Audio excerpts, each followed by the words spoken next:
Welcome to Melt University. This series will help you build your brand, inform you on a variety of career paths, and introduce you to top executives in sports and marketing. Now, here's your host, the president and CEO of Melt, one of the largest independent sports and event marketing agencies in the country, Vince Thompson. Welcome back, students. Melt University, virtual Melt University, continuing to evolve our program. We just had an amazing 8-week run. Thanks to many of you for your participation, your feedback, your attitude. Thanks to our guests.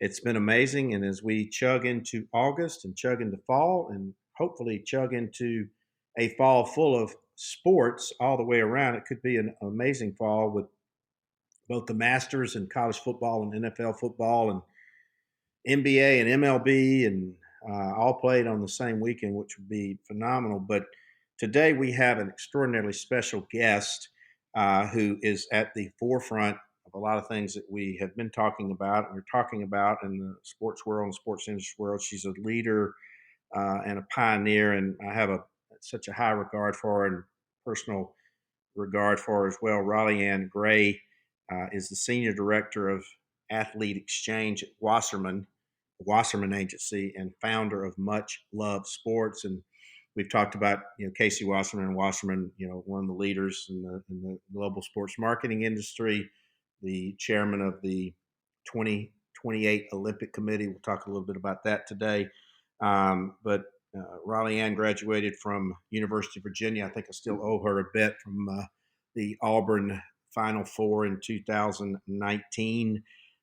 She's got a master's in strategy and entrepreneurship from Vanderbilt, got a little ACC in her and a little SEC in her, and has also been at some amazing places. Started her career at ESPN, was director of live content for Twitter. We'll talk about some of the future of sports and social media, whether she thinks social media companies will begin even more aggressively bidding on sports rights fees. She was the director of MyMove.com for Red Ventures with Players Tribune, another athlete-driven content platform that I'm a big fan of. And I want to talk about, her passion and must love sports. She's doing a lot of amazing things too that you should begin following her on, networking her with, and relationship building. But and she's probably going to wind up being like the commissioner of the NFL or NBA one day. So we all may be working for her. But so Raleigh, thank you so much for joining our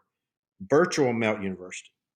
Oh my goodness. Thank you for having me. And you are quite my hype man, Vince. So anytime that you're, I need to get this recording myself Yeah. to just play over. or wherever you go into a room, I'll just be like the ringside announcer. I'll bring you in. But no, I know I have such a high regard for you, and I think once our students start following you and interacting with you and learning from you and the great programming and everything, and we have had tremendous feedback, positive feedback from our students. And one thing I want to start on is that what we've heard from a lot of our guests is, how they and in fact, in the college environment, I want to take it back to that, is that, you clearly, in my opinion, I don't know this, but you clearly have sort of like me, you have always had a passion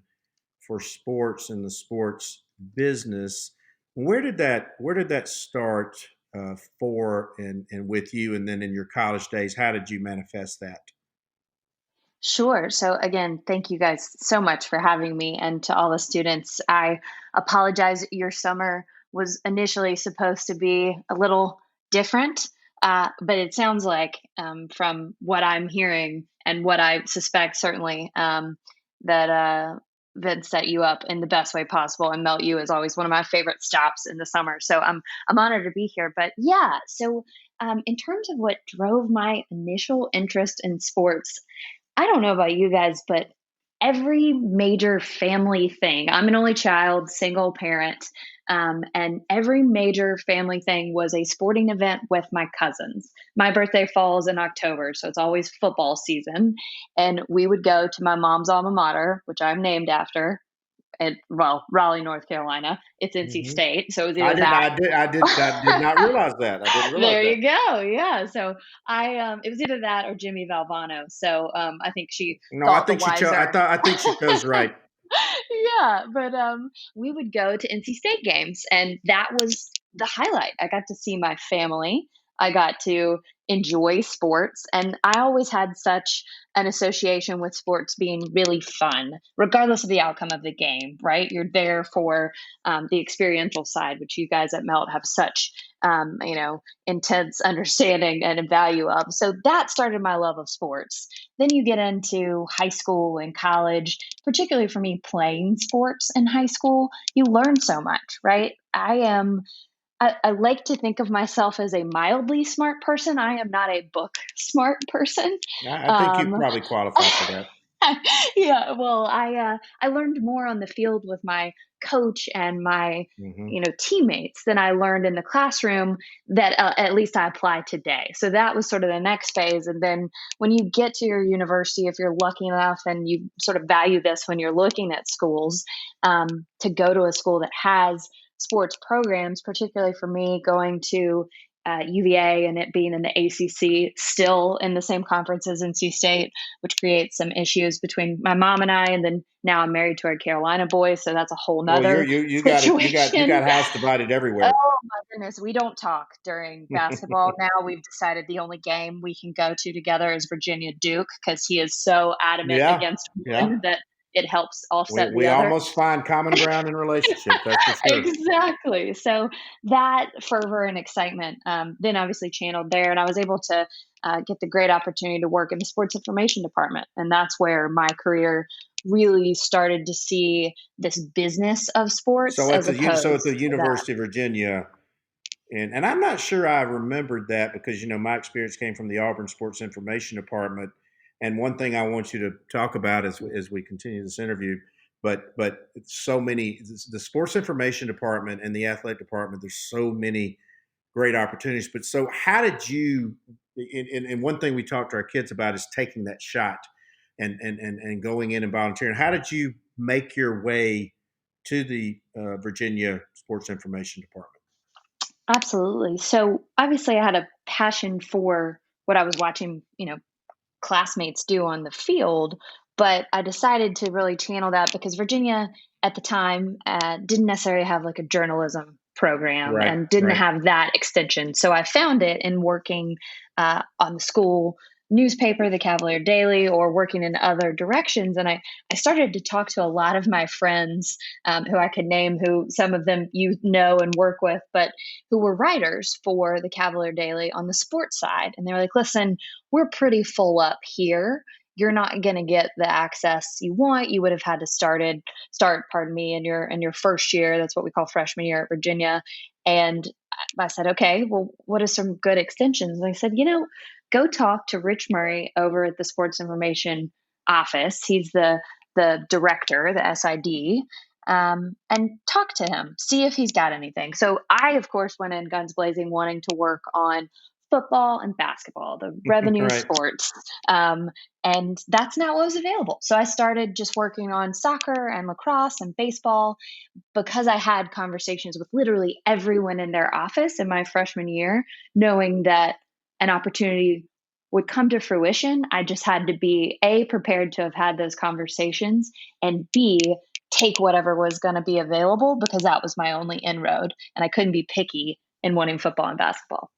And so I think you must be reading our script or reading my book because you just touched on two or three things that our students have heard a lot and will continue to hear.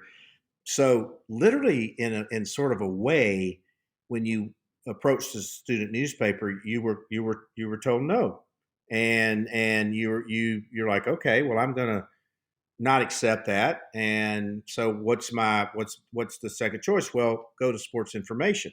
So then you go to sports information, and one thing we've hit on with our students, Riley Ann, and one thing that they want and need to hear is that you don't become the CEO after 3 months. You don't become the head of football sports information after 3 months. And there are unicorns out there, the Mark Zuckerbergs of the world that we all focus on, but there's 9,099,000 that aren't unicorns. And we have to take what we can. We have to accept that grind. We have to get our foot in the door, because you can't raid the castle until you get the keys to the front door. And so you just unpacked, revealed two or three major lessons. You were told to no, then you went and took another shot. Then you were told, okay, you got the shot, but it's not going to be on the marquee programs until you pay your dues. So talk about your philosophy in that approach, because that's exactly mine, by the way. Well, anytime that I can align with some of that, that's a good day for me. So I'm happy to Oh. hear that. But I honestly had experienced a lot of that. I want this, but didn't get it in high school or college, or even Hmm. when I got into and continued to in my career experience those pitfalls or really good learnings where I don't get what I want. And I say always, I'm sure there were points when I was younger where I just said, oh, that's, pardon me, crap. And Hmm. I feel like I deserved it and I didn't push. But Hmm. I always do my best to learn from those. So whether it was not making the soccer team and then making it, or not making the basketball team in high school and then actually becoming the manager and still getting to be around the game, finding whatever place that I was meant to be in, if I knew that I had tried my best. I was waitlisted at UVA, honestly. I had applied early. I was so excited. And Hmm. I didn't get in at first glance. It was the first year they did it online. So I remember logging in and getting really disheartened. And I was like, okay, Hmm. well, that was a soft no. I'll wait till I get my hard no, Hmm. and I'll do my best. So I always have turned that in and to some sort of fire, right? Like when I got to UVA, because I had been waitlisted, I sort of felt as though I shouldn't be there. So So when I got you had a little bit of a chip on your shoulder. a little bit, yeah, for Hmm. sure. It's I like, get well, I that. wasn't supposed to be here, so let me go prove to them why I'm the best thing here. Now, that's not the case. There's so many smarter, amazing people at that university, but I wanted Sure. to prove myself. So, same thing with sports information. I had to work hard to get there because I had gotten a soft no on the other side. So, if you can kind of pick your head up, learn from that situation, not let it affect you negatively too much, you can always find the other path, right? It's like the two roads thing. You just have to sometimes cut the path and create it Hmm. yourself. Hmm. And you have to be confident that you've tried your hardest while also being effective and not necessarily turning people off to, there's a positive way to do it as opposed to a really arrogant, directionless approach. Right. Right. And we one of our favorite sayings in our program is, the letters NO don't spell the words no. It's the first two letters of not yet. And the kids are learning that, because you know when they get in the real world, they're going to get thrown into the tumble cycle. They're going to get thrown off the saddle. Life's not going to be linear. One thing I want to talk to you about is that the entry level job market overall, and in the sports and events industry, is going to be brutal for a couple of reasons. You've got a lot of people in marketing services who are unemployed, who are willing to take a lesser job for a lesser wage. That's going to squeeze the job market. The second thing is if people aren't in their offices right now, you can't come in there and get that appointment. You can't come in there and make that first impression. You got to do it virtually. You got to do it, on Zoom. And so, one thing that we're talking to our kids about is that, hey, we're all in this together. Everybody wants to help, but you're going to have to be really innovative into really cracking that code. And so, we'll talk about that in a minute. So you have this great run at UVA. You got your soft no, you turned it into a career, and so now you decide to go to the SEC for. I mean, what drove this? Because one thing we hear about a lot of our guests is that they got to college with the intent of doing one thing. They found out they didn't. You might not know what you like in college, but you find out what you don't like. So somebody went to be a doctor and they wound up in brand management. So tell me talk about your process, because a lot of kids, hey, is it okay if I pursue my passion? Is it okay if I don't like what I think my parents want me to like from a major or pursuit perspective? Talk about your path a little bit there. Sure. So I was a history major at Virginia. That is not at all relevant to what I do today, with the exception of learning how to write and then also read or listen actively. By that, I mean pull things out of a conversation to Hmm. remember. That's basically what, historical references are. So I would say that your major, unless it is something like you said, a terminal sort of degree that you're going to get to at some point in medicine or law, is just a way for you to better educate yourself on something that you like at the time, and then pivot it into something else. I got to ESPN. I was very lucky to have interned there in my summer. I then took an opportunity on the marketing team.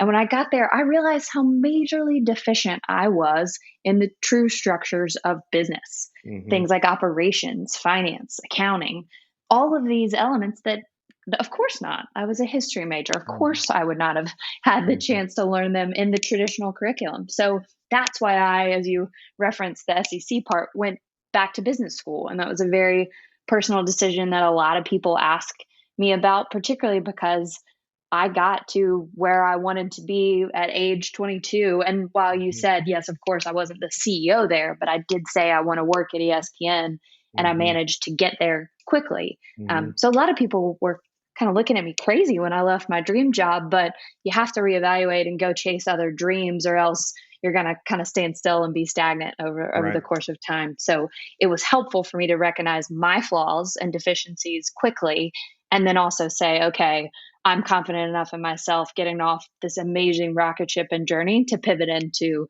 like we talked about, finding that other path, kind of hacking through the forest and figuring out what that was. Yeah. Well, we've heard a lot where a lot of the great leaders, like yourself and Greg Sankey, that they've always pushed themselves out of their comfort zone. And so, you land in a dream job, ESPN, New York City, Bristol, worldwide leader, and then all of a sudden you're more aware of your surroundings. Like, hey, there's a lot of things here that I don't know, and I need to go make myself better and more equipped and prepared to continue to that climb. And so, how and why did you land it? I mean, I'm obviously partial to the SEC, but so what was your process behind this?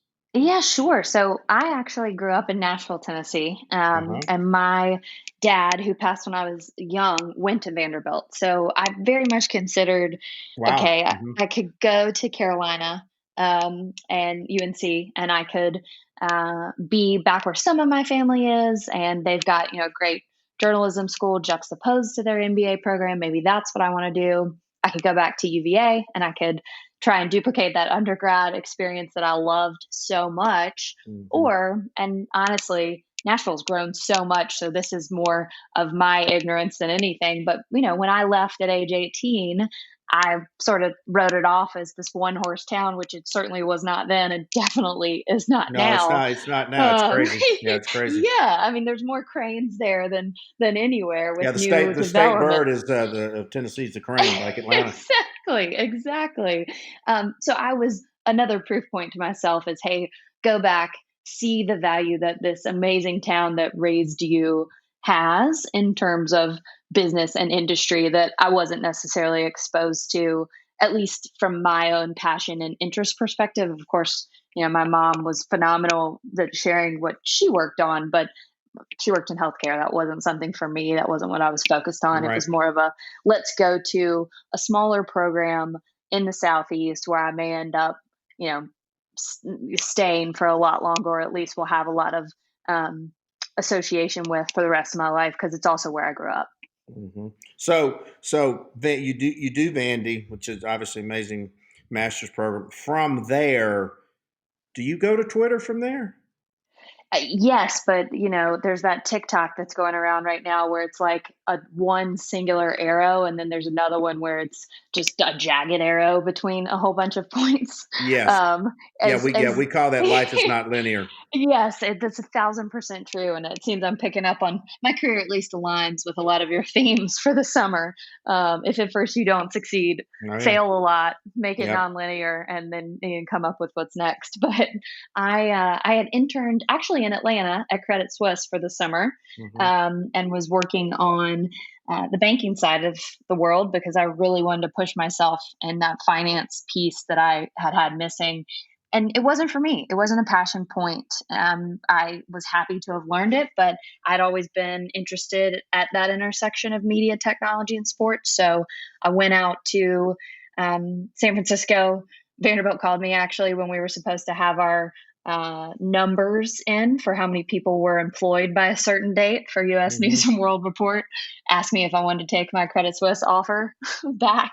And I said, no, this is what I want to do. So I apologized for messing with their data, and found Twitter at some point through networking. You say arbitrarily, I'm going to pack my stuff from Atlanta, go to the West Coast, sight unseen, and I'm going to go to work for one of the largest social media platforms in the country. I mean, you make this sound so easy, not.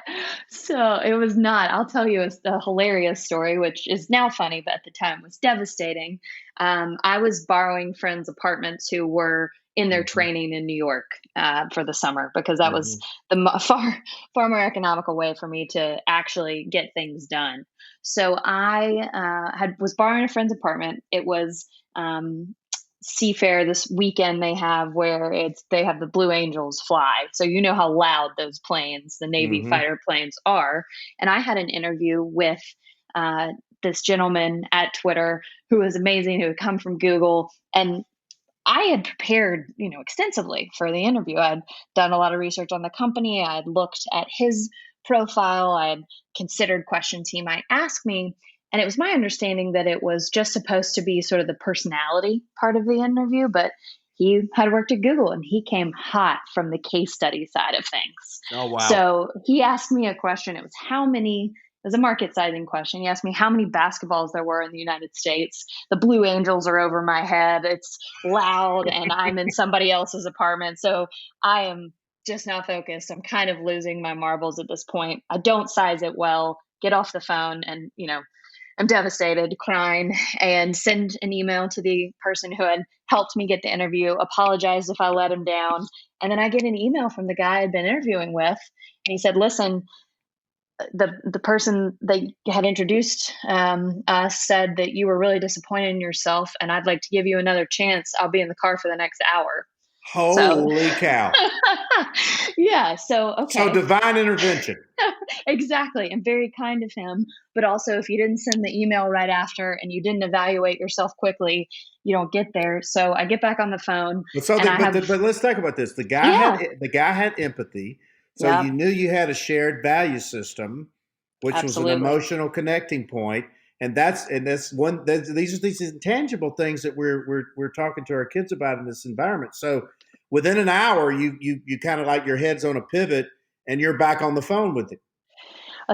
Exactly. And this time, because we both knew each other, it was a very different conversation. It was me sharing the ways I knew I could impact in a very candid way, him asking me questions that were not the ones that he had been asking that he knew that I would be likely deficient at answering, and getting to a point. And he became my boss for 3 years. And I sent him that email chain, in 2015 when I rolled into another area of Twitter, and he had some expletives to say about himself, and that he felt badly about the way he'd first approached it, but he was really glad that he gave me that chance. And he's still a great friend to this day and an amazing leader too. So I learned a lot from him and certainly from that experience. So to answer your question, nonlinear for sure. Well, I think you hit on several other things that we talk about, and then I want to get back to Twitter for a minute. But sure. But we always tell our students, be over prepared. There's no excuse for not knowing your target. And when we say target, we're talking about, so Twitter is your job target, and the individual you were interviewing with, knowing all about them, that information they possess in the palm of their hands through LinkedIn or wherever it is, or Google or Twitter. And then, sort of be prepared in your second go around. You turned around and made these emotional connections, and we say with kids, if you happen to be in Vince Thompson's office and you see something with Auburn, that you can comment and make a comment about Auburn, or a picture of his children, or those types of things. And I think the other thing is that you we all use the word, and we talk a lot about failure to our kids, but I've learned so much more in failure than I have in defeat and success in victory. And that's one thing that we're telling kids and we're telling the students now is that, yeah, it's going to be a grind, but you can never, ever get discouraged because you don't know how it's going to spin around. So think about it. You called um, your your friend, or you emailed your friend and said, "I think I laid an egg in this interview." Your friend had the gut to send it to the guy. He knew you were an all-star, and there was just some weird things going on in the interview, and he gave you the second chance. And so you shared a value system, and you wound up, being at the forefront of a lot of careers and a lot of experiences at Twitter. So while you were there and now, as we talk to our kids about future job opportunities and future career opportunities, if you had a crystal ball, knowing what you know, and then also being at the position you're in within the industry, do you think major social media platforms will ultimately make giant bids for rights fees for, say, the NFL or the NBA or Major League Baseball? Because we know cable is in distress. We know our students don't subscribe to cable. We know at some point it's all going to be consumed in that hand. But if you had a crystal ball telling our students there's going to be careers in social media, sports media rights with large social media platforms, do you think that'll happen one day?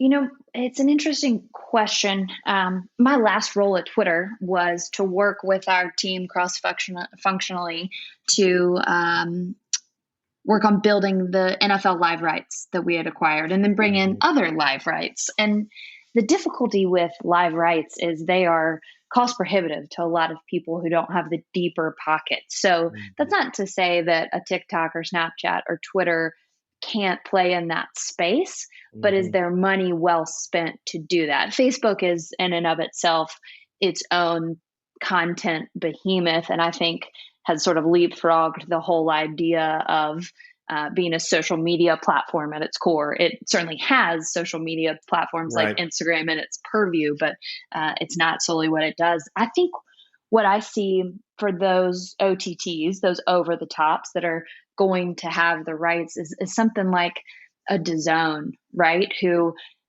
outside of the United States has so many rights and has the Mhm. pockets and funding to be able to go get some of those. But in general, if you think about the number of apps that are on your phone and how many you actually open every day, Mhm.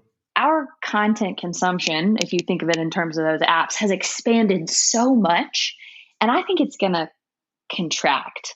So I think you're going to see a lot of aggregation similar to the Disney Plus rollout with the Hulu and ESPN packaging and things like that. Because at the end of the day, you and I both work in the space, and these students, these guys, y'all are really well versed on where to find what you want, but sometimes you can't. And Right. that's the problem. So I think the cost makes it a little bit prohibitive. The community that's curated on the social channels isn't necessarily there for the live experience. They're there for Right. what happens around it.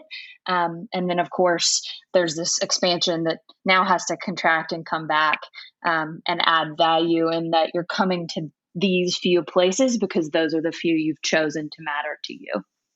No, and that's actually, I had not really thought about it from the angle you just talked about, because I was, the more I get into it, I used to be a little more bullish about it happening in the Sure. near future, and I don't think that in the near term that it will. But now, goodness knows where all this is going to go. But so let's shift gears a little bit, because this is so one thing that we've tried to do with our students is educate them on, hey, reading various platforms every day for knowledge and information, and we've interviewed a lot of really good founders of platforms such as Sport Techie, Taylor Bloom, Adam White at Front Office Sports. There's now the Athletica. There's now Sportiga. There's the Bleach Report.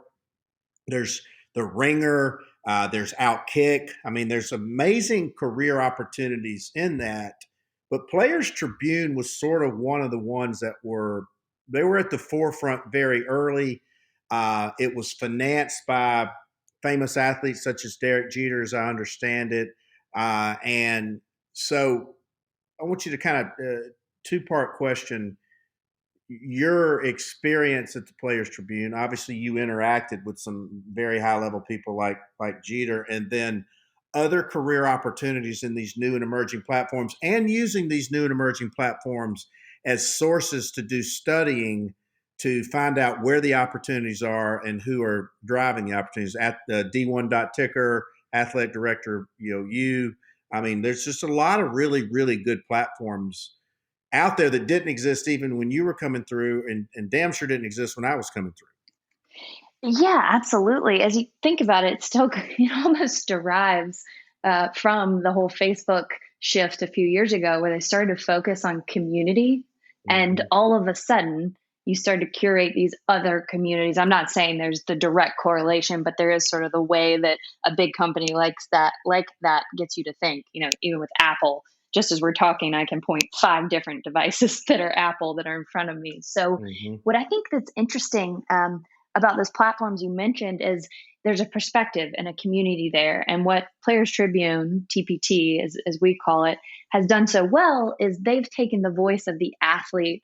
And you're right, Derek Jeter's vision. And there's a lot more articles and conversations with him where you can hear from him directly on it. But he was asked a lot of questions that would inevitably get turned around by media or overspun by media.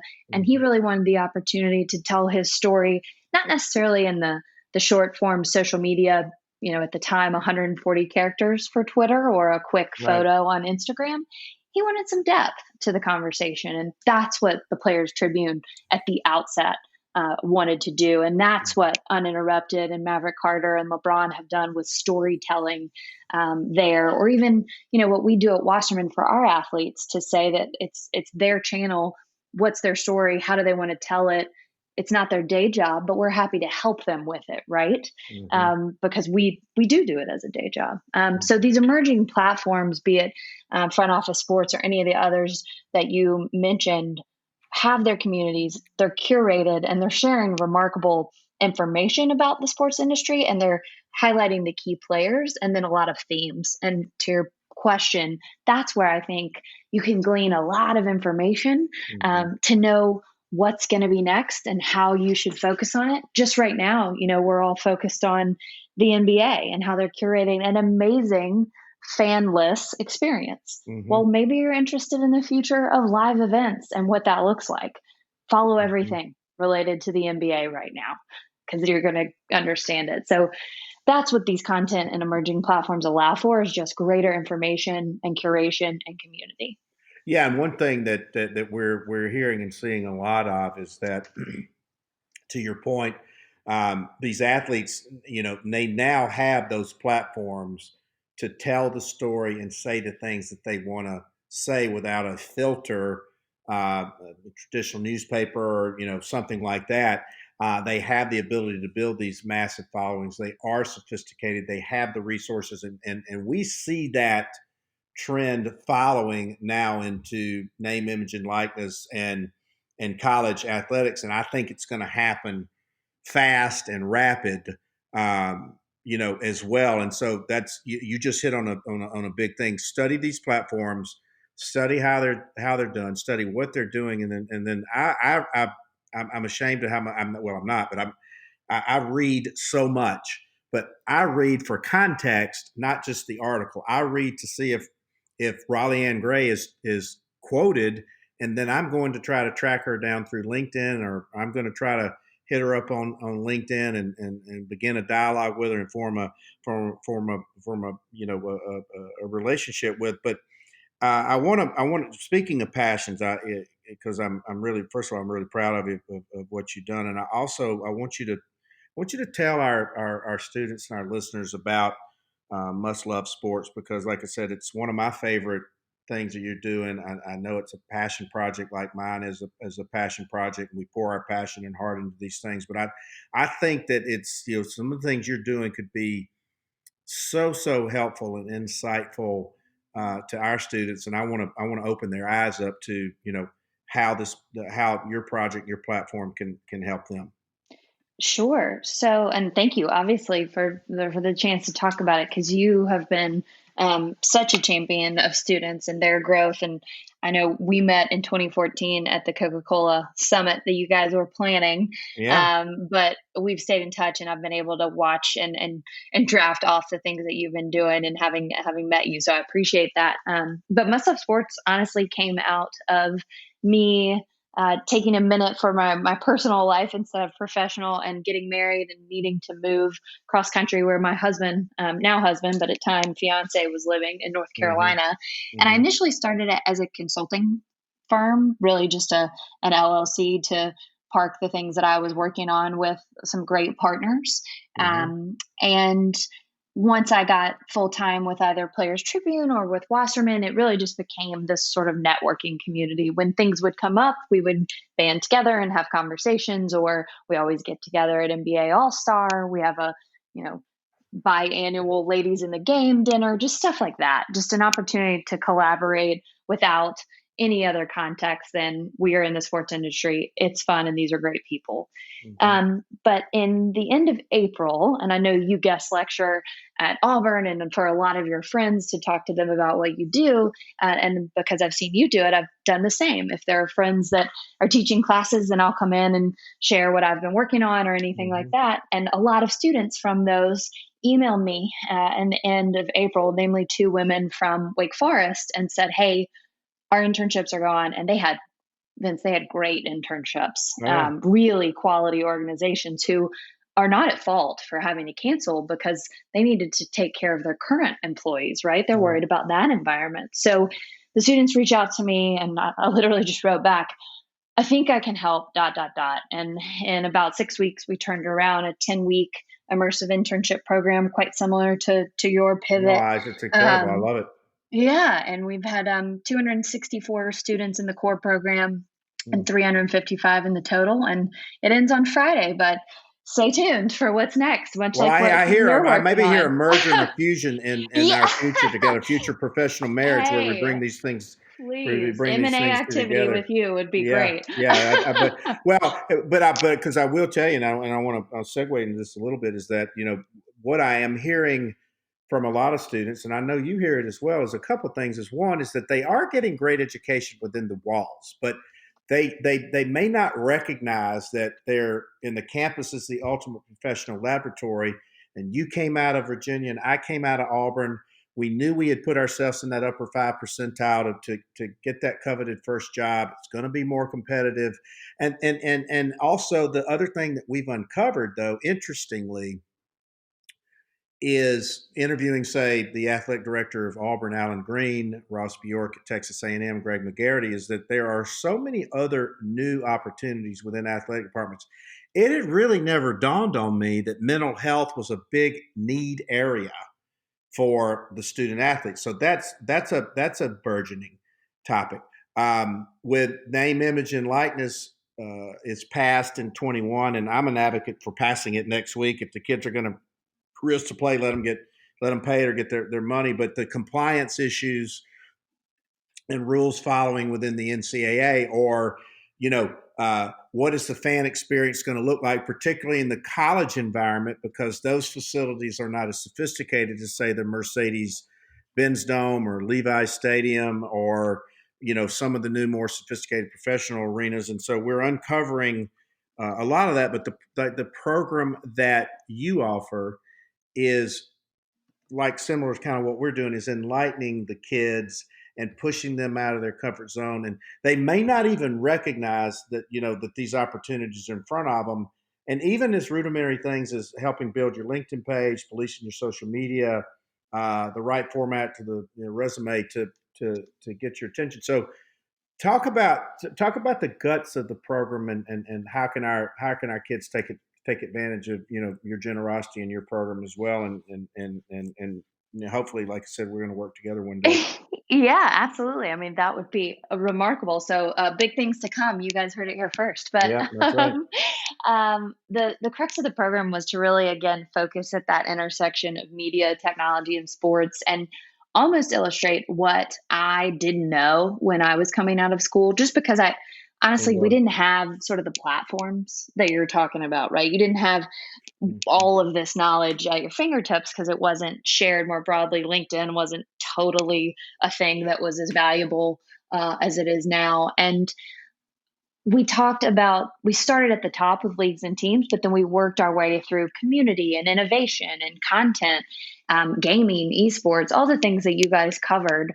And then, this with it being our commencement week, we're making sure, and we've had these conversations consistently, but it's been nice to, as we've talked about, curate the community to talk about diversity and equity and inclusion and talk about the Mhm. importance of gender in sports. And there's been Mhm. moments this summer that have been contextually relevant for all of those Mm. conversations. So having those conversations with students is so much better because, not that you or I are in a position where we can't change everything, but their voice will be louder for longer.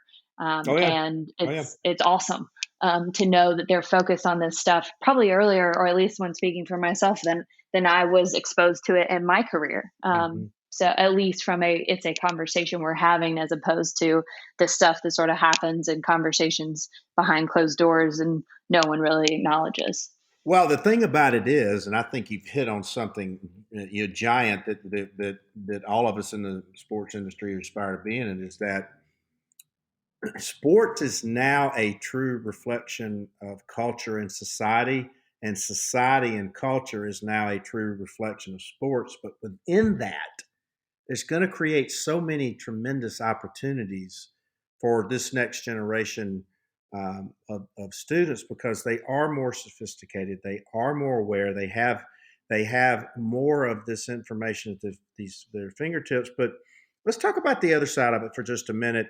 Sure. You also, because one thing that we tell our students is that, hey, it's okay to express yourself on your social media platforms, but don't think for 1 minute that employers are not going in there and looking at your social media posts, your profile, what type of judgment and those types of things. So as sophisticated as they are, on the other side of that, there is a there if you were counseling kids in career, there is a balance, there is a mindfulness or awareness that you sort of got a balance of being able to express who you are, but also not crossing that line and showing an employer that you might not be able to exercise good or positive judgment in the process. Are you hearing that? Are you encountering that? Or is that something you talk about? Yeah, I mean, it's hugely important, right? I didn't get social media until I was graduating, so I didn't have a footprint and no one really understood how to manage it. But much like we counsel our athletes or any person Mm-hmm. who is just perhaps just a normal human who may be in between jobs or something like that, Mm-hmm. anything that goes out digitally, even this conversation we're having, it's public, right? It's public Oh yeah. record. And you want to always be authentic to yourself, but consider your authenticity in the way that it impacts others, if it's going to be negative, if it's something that you truly can't stand by. And then also, do you want to be open to learning from others? I mean, that's the most important thing, right? I talked Mm-hmm. about active listening earlier. Be actively considering what you're engaging with on social media. We have a lot of athletes who I counsel. Make sure you've watched everything Mm-hmm. before you like something, right? You may get to the end and they may sign off in some way that doesn't vibe with what you truly feel, but by liking it, you've effectively endorsed it. So you have to be careful about the social narrative that you put out there. And so long as it's authentic to you, that's great. But if, my mom always said, if something ended up on the front page of the local, newspaper or website, would you be proud of it? Mm-hmm. You want to kind of still use that lens, even though it sounds a little bit antiquated and like, don't always want to take your parents' advice, etc. But it's good advice in this sense. Yeah, we call it the grandma rule. If you don't want your grandmother to see it, don't post it. Because to your point, and Exactly. I like that. I like that active listening and active engagement because in the old days, and by the way, I've made these mistakes, and like in the old days, you'd write a letter, put it in the drawer, and bring it out the next day. You'd cool down, you didn't send it, no hard feelings. If you hit that button on a tweet or an email, I mean, it is consecrated for forever. And like I said, I'm the poster child of that. But I think active listening, active engagement, and I'm going to use this line again. If you like something, you effectively are endorsing that message or that behavior, and that's a big one because I've not that had happened to me, but I know it's happened to other people. Like, well, hey, I wasn't even paying attention to what I liked because one of my friends had liked it, and then I liked it, and then all of a sudden there's a forest fire blowing around me and burning around me, and so. But speaking of that, and you've got a high profile in the social space. You're very active, successfully active on LinkedIn, and we advocate that our students not only get the LinkedIn page but use it to do the research of their targets and their people and their listeners. But what gets Raleigh Ann Gray's attention on LinkedIn if a student reaches out to you, because you get a lot of outreach, people reaching out to you for lots of different things. There's a lot of clutter on LinkedIn now, and that type of stuff. But what stands out in the crowd when somebody reaches out to you? Yeah, it's a great question. And I love these conversations because we get into a lot of stuff, but the tactical how to, or the Mm-hmm. stuff that, like you say, really gets someone attention is important. For me, it's adding the context as to how we should connect and why. So if somebody just fires off the request and I have never engaged with them, it's likely just to sit in that parking lot. Or if I'm having a day where I'm going through my to-do list, Mm-hmm. probably getting ignored just because I don't know why I should connect with you. But if you're a Mm-hmm. student who, let's say, for example, is listening to this at some point, if you drop me a line and you mentioned this, or you Right. mentioned that Vince said for us to get in touch, or you mentioned some piece of what we talked about here. Maybe it is that active engagement line or some example. That tells me that we've got something in common and you've done a little bit extra. Not that you have to bend over Right. backwards for me. You Right. don't know me. But I'm more apt to help if there's some context and then some curation. The last point I would say is if you're asking to connect and you want to actually get in touch with me, you should probably suggest, 2 to 3 times over the next 2 weeks that you'd like to chat. It's the connections Mm-hmm. where somebody says, I'd just love to have you in my network. There's value there later for you, but what do you want to talk about now so we can establish and start to build that relationship? So, Mm-hmm. um, adding some context, suggesting some key times, and then being sure to truly say why you want to connect is always great because it gives me a lot more context to the conversation. Well, and I think you just hit on it, and we tell them that is that every interaction with Raleigh Ann Gray is a form of an audition, and they realize it now, but they didn't realize that. Like, hey, I heard you on Vince's podcast. Hey,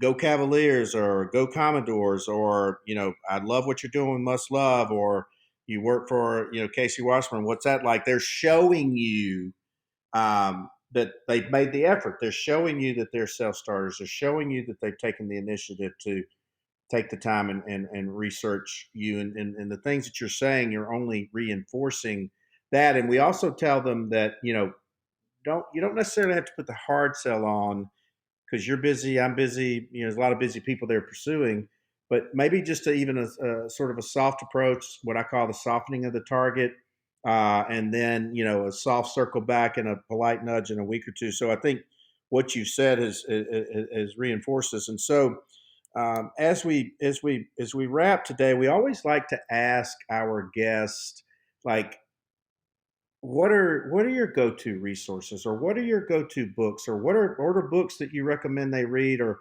podcasts they listen to? And they don't even have to be current books. Like, we hear a lot from, hey, I studied John Wooden and the Pyramid of Success and those types of things. We've heard a lot of good recos, but I'm actually fascinating to learn what are some of yours to share with our students. Sure. So I do my best to read, if I'm reading a physical book, actually make it a physical book, and not, if I can, afford that in that time, because it Hmm. makes me put down whatever device Yep. Right now, obviously, we're so connected because the only way to be able to see our friends, if you're being really safe about it, is through some sort of video conferencing. Hmm. So I try and have three books on rotation: one that's business related, one that's more educational and makes me just smarter about Hmm. something particular, and then just one that honestly allows for me to disconnect and enjoy. So right now, I've just finished The Ride of a Lifetime by my former boss, my boss's boss, Bob Iger. And it's awesome Hmm. because for me it's really a reflection of how the company where I started my career started, and it also shares just a lot of fascinating information. It talks about when Twitter almost got acquired. I was there. I was in the middle of some of it. It was fascinating. So it's just a very kind of cool, introspective book. I've also been reading I'm Still Here. It's I'm Still Here: Black Dignity in a World Made for Whiteness, just based on a lot of suggestions from my friends and conversations we've been having this Hmm. summer, which has been great. So that's more the educational side. Hmm. And I just reread Great Gatsby because it's just kind of one of my favorites. It's not like it's a mind bending book, but it kind of takes me back to a good time in high Hmm. school. So those are the three that are on rotation for me. So I try and keep that rotation. And I'll be honest, it probably only happens every 2 months. I'd love to say I could read all three Right. books in a month, but like you kind of alluded to, we've got all this other stuff that we're reading for work, and reading for pleasure and education is something I want to do more and take more time with. I think everyone can benefit from. Well, I like that. First of all, I like the fact that physical books is just nothing, because it does force you into putting the device down and getting interrupted on the device and the bright light shining in your eyes at night and those types of things. I like those three buckets: the business, the educational, and your comfort reading or your disconnect reading. I've not read Bob Iger's book, but to our students, Bob Iger, chairman CEO of Disney, one of the nice guys in the industry, and would be and by the way, I mean Disney's obviously, and they're in, obviously we're all in distress right now, but just an amazing machine. I think I'm Still Here obviously is so relevant to what's going on, in our society right now. And then I do like kind of the throwback that really just sort of takes you back. It's like listening to your favorite playlist or your favorite station on Sirius or something that kind of takes you back a little bit, because everything's moving so fast now. But I know we could go on and talk all day. This has just been, and I knew it was going to be just so much fun and so fabulous, of the interview and reaching out to your students. I'm positive that you will hear from some of them. I'm Great. positive that they will want to sign up to the program and to the curriculum, and I'm positive they'll want to follow you.